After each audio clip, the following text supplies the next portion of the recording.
Change the sentence into the passive voice. Cümləni məchul növə çevirin. The teacher explains the lesson clearly. Müəllim dərsi aydın şəkildə izah edir. Cümləni məchul növə çevirməyimiz üçün ilk olaraq cümlədə tamamlığı təyin etməliyik. Bizim tamamlığımız the lesson dərs sözüdür və əvvələ keçmiş olacaq. İkinci isə explains, yəni xəbərinə əsasən düzgün zamanı təyin edib onu məchul növdə ifadə etməyimizdir.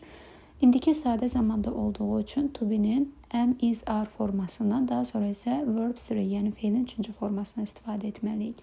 A variantında will be explained gələcək zaman aid olduğu üçün doğru deyil. B variantı bizim doğru cavabımızdır. Is explained clearly by the teacher. Cümlənin sonunda by ilə köhnə mübtədanın xatırlanması isə mümkün hal olduğu üçün B variantı doğru götürülür ki, dərs müəllim tərəfindən aydın şəkildə izah olunur. C variantında was explained keçmiş sadə zaman aid olduğu üçün yanlışdır. D variantında has been explained indiki bitmiş zamandır. Y variantında is being explained isə indiki davam edici zamana aid olduğu üçün düzgün şəkildə çevrilmə sayılmır. Doğru cavabımız B variantıdır.